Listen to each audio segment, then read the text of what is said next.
s'embrassent au mois de janvier, car une nouvelle année commence. Et depuis les éternités, n'a pas tellement changé la France.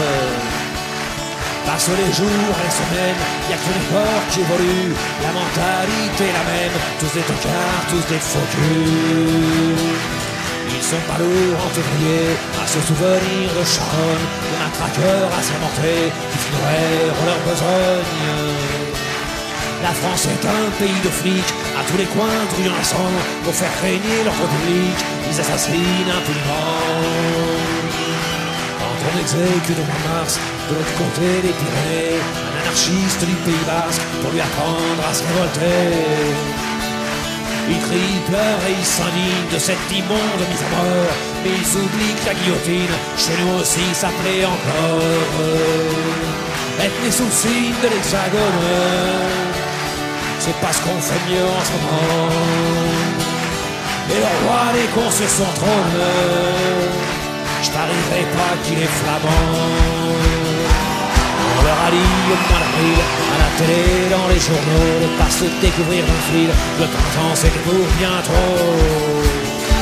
Les vieux principes du XVIe siècle et les traditions imbéciles, ils les appliquent au pied de l'arête, ils me font pitié tous ces débiles. Ils se souviennent au mois de mai d'un sang qui coule à rouge et noir, d'une révolution manquée qui faillit renverser l'histoire.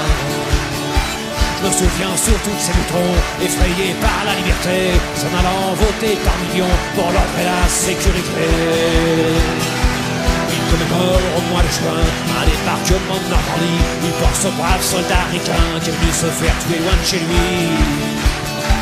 Ils oublient qu'à l'abri des bombes, les Français criaient vive Pétain, qu'ils étaient bien planqués à Londres, qu'il n'y avait pas beaucoup de Jean Moulin. Être né sous le signe de l'Hexagone, c'est pas la gloire en vérité. Et le roi des cons sur son trône, ne dites pas qu'il est portugais. Ils font la fête au mois de juillet en souvenir d'une révolution qui n'a jamais éliminé la misère et l'exploitation. Ils s'abreuvent de balles populaires, de l'artifice et de flonflon. Ils pensent oublier dans la pierre qu'ils sont gouvernés par des cons. Au mois d'août c'est la liberté, après une longue année d'usine, ils crient vive les congés payés, ils oublient un peu la machine. En Espagne, en Grèce ou en France, ils vont polluer toutes les plages et par leur unique présence abîmer tous les paysages. Lorsqu'en septembre on assassine un peuple et une liberté au cœur de l'Amérique latine, ils sont pas nombreux à gueuler. Un ambassadeur se ramène, bras ouverts, il est accueilli. Le fascisme, c'est la gangrène de Santiago jusqu'à Paris. Être né sous le signe de l'Hexagone, c'est vraiment pas une sinécure. Et le roi des cons sur son trône, il est français, ça j'en suis sûr. Fini les vendanges en octobre, le raisin fermente en tonneau. Ils sont très fiers de leur vignoble, leur coupe du Rhône et leur Bordeaux. Ils exportent le sang de la terre un peu partout à l'étranger. Leur pinard et leur camembert, c'est leur seule gloire à s'étarer. En novembre au salon d'auto, ils vont admirer par milliers le dernier modèle de chez Peugeot qu'ils pourront jamais se payer. La bagnole, la télé, le GRC, c'est l'opium du peuple de France. Lui supprimer, c'est le tuer, c'est une drogue à accoutumance.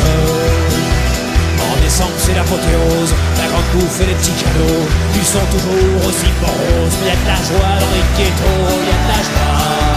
La terre peut s'arrêter de tourner, ils rateront pas leur réveillon.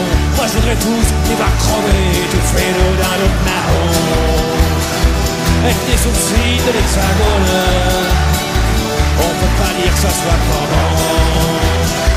Mais si le roi des cons perdait son trône, il y aurait 60 millions de prétendants.